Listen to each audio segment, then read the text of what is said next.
Hey, what's going on everybody? Ninja here, and today we're back at it again with another video. I hope you all are having a really good day today, and today's video is going to be talking about anime. Now, of course, I am an anime channel, you all know that, and a lot of my subscribers are not anime fans, and that's fun, a lot of them got into my, my thing because, my comments on other people's videos, a lot of them subscribe to me because, they like my rants, whatever. Some people just subscribe for different reasons. That's awesome. And a lot of people are sometimes wondering, well, what's been going on with the non-anime content.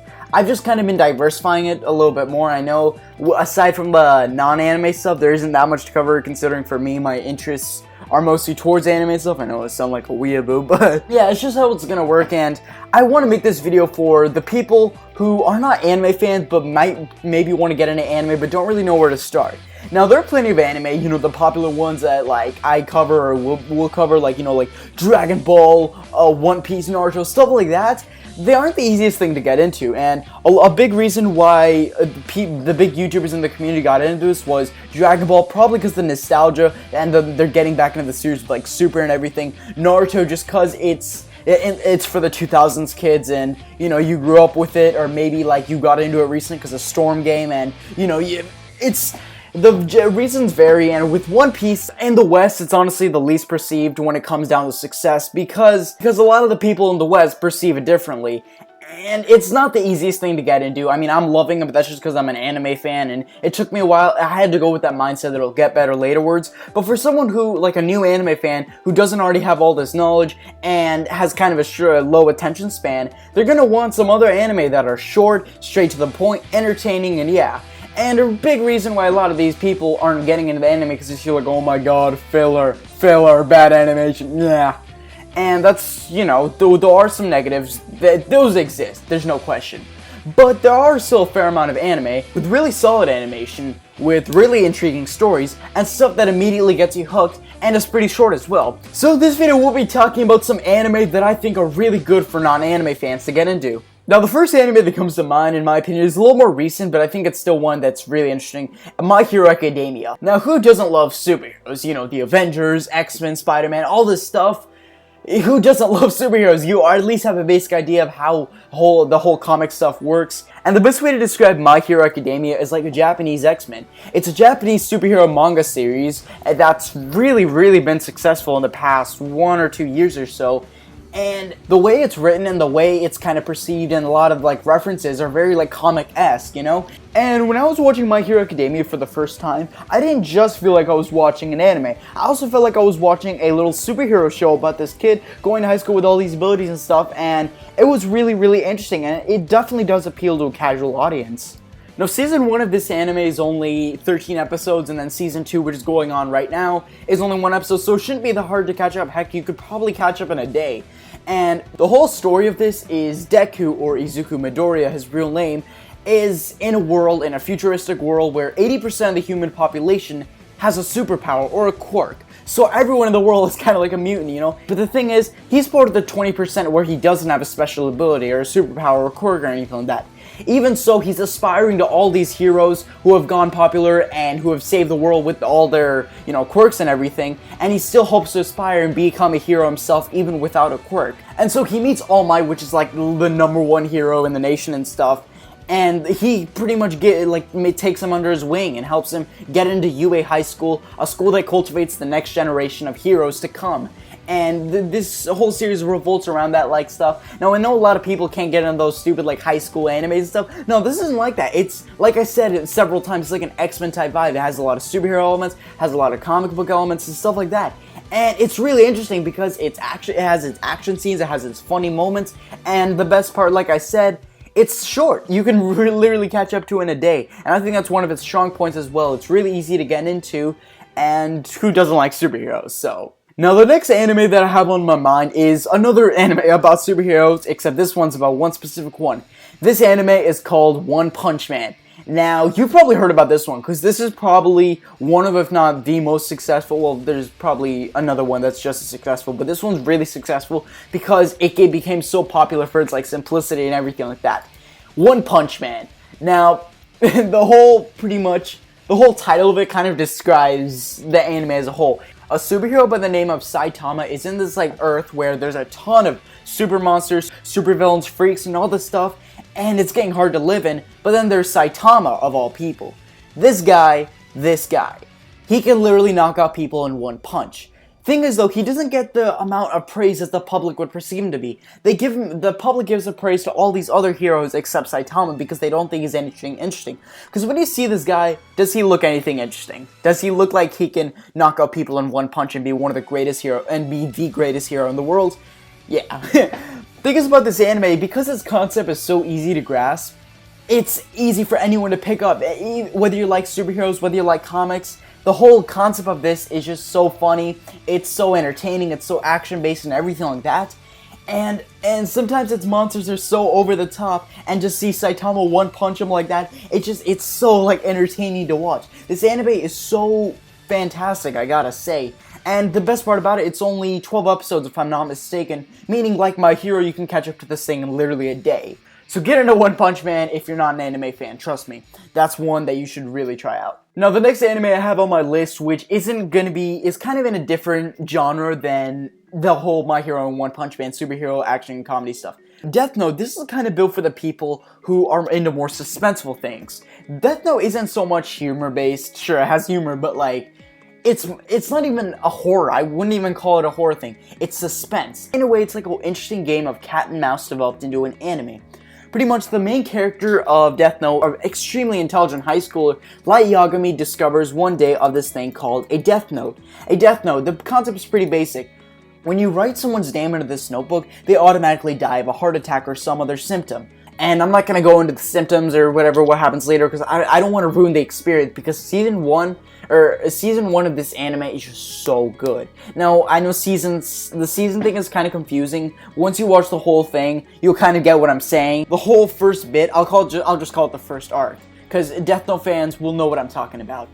And the whole first arc is just so excellent. Light begins writing more names into the notebook and begins to see this as a way to purify the world and cleanse it because there's so many criminals in this already ridded world, and make it a pure world once and for all. I think this concept's very good. Criminals are dying one by one and he's becoming more of a public figure. He becomes known as Kira to the public, which pretty much means death or murder in Japanese. And the whole point of this is there's also another detective named L who works with the FBI to try to catch Kira once and for all. And we get this little game of cat and mouse to see if L actually can catch Light/Kira to figure out. They go through a bunch of mysterious things, they do a bunch of detective work. Light has to use a ton of tactics to avoid suspicion that he's Kira. L has to go through a ton of tests to convince, to believe that Light is or isn't Kira and stuff like that. It's just so good. Oh, let me tell you. And now granted, this show with its basic concept goes even more in depth with like its characterizations, with the plot details and everything like that. In fact, its nickname, when I read the manga, I noticed it was nicknamed Shonen Jump Advance because it's more than your regular, basic shonen action adventure like My Hero, Dragon Ball, One Piece, Naruto, stuff like that. This is a little more in depth, and if you want like a type of anime or manga or whatever that plays with like your mind, it gets you thinking with a ton of mind games and whatever, and gets you intrigued and interested, this is definitely the way to go. So if you like suspense, I think this one will fit really well, because with people watching all these like suspenseful Netflix series, and people will get interested in this thing called Death Note, which is pretty much an animated version of all those interesting, suspenseful, creative, interesting concepts in these Netflix series that will get people intrigued to this anime. So check out Death Note if you're not an anime fan and you want to get it, and you're really into suspense. And no, I haven't seen this anime in particular, Code Geass, but I've heard many things about it. It's also a suspenseful anime, so once you finish up Death Note, you might want to try this one out as well, because I forgot to mention, Death Note's 37 episodes, and Code Geass is 25. So they aren't that long, they're a little longer, they're the longest ones on this list, but they're not that hard to watch. I mean, it's one of those things with Death Note, and I'm sure the same could be said for Code Geass, where once you watch one episode, you want to watch another. And once you watch that episode, you want to watch another. You get hooked after a while, so you'll finish up this series quicker than you think. And will definitely watch Code Geass one of these days, but from hearing reviews from all these people and their input, it's pretty much like Death Note, but with a lot more action and a lot more like superpowers and stuff like that. From the concept of it, just looks amazing, but Just as anyone that's seen Code Geass, they could definitely give you some more info about that. Now we transitioned to my last one on this list, Attack on Titan. Now it's easy to understand straight from it that Attack on Titan is set in the past, obviously.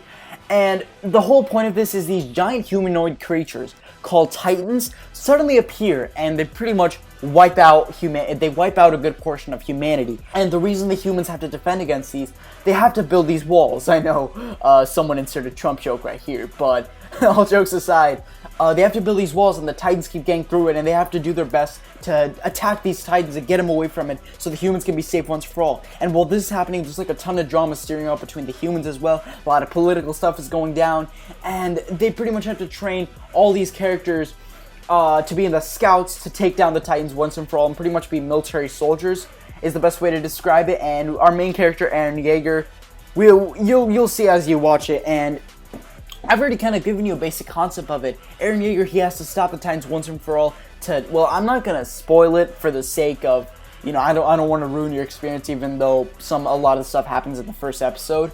I'm not gonna spoil it, but I've just given you a basic grasp of it, and let me tell you, this anime, it's not like as lighthearted as like My Hero, One Punch Man and stuff. The best way to describe it, it's a little more, as you can tell, you've probably seen a little bit more of the rough stuff, like, you know, the Titans kind of going in on those people, eating their heads off and stuff. Yeah, that's not all the whole show is about. It actually has a lot of meaning behind it. You discover these more mystery, unique concepts about the show, which really do make it interesting and fantastic, that I absolutely love. And if you're like a little bit more of a sensitive person, you can't handle all the gore, which I honestly can't blame you. You could just honestly skip those scenes. Although I will say that a lot of the other stuff that I just mentioned that people might be a little more sensitive towards, they do definitely show the ruthlessness of the Titans and get you upbeat, like, you're like, whoa, did they just do that? Oh god, no. It adds more to the suspense aspect of this show as well. So if you skip them, you don't get that same feeling and the same envision of the Titans as, you know, someone who watches it raw would. So it's fine if you skip it, just know you won't get the full grasp of how ruthless the Titans are and stuff. Because as long as you have a basic idea of how the cool concept works, you can see it's not all about that messed up, you know, that gory stuff that makes it TVMA or TV-14. It's about a lot of the stuff like I've mentioned, them trying to take down the Titans, them trying to have that strategic aspect, kind of like what was in Death Note and Code Geass and stuff. And it's hard not to spoil it because there's so many like great concepts introduced as the show goes on and everything like that. Just watch it, trust me, it's fantastic.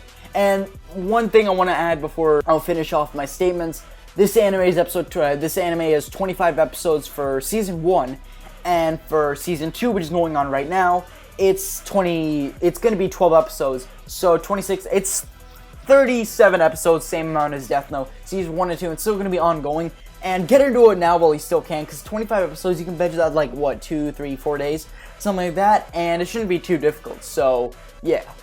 And guys, that's just been our picks for this video, this fun little discussion talking about some animes I think would be great for some non-anime fans to pretty much get into and all that stuff. And do you guys think there's any other anime that would be really easy for people to get into and for them to really get interested into this whole genre and stuff? What do you guys think? I want to hear everyone's input in the comments down below. But anyways guys, thanks so much for watching. Ninja out. Peace everybody.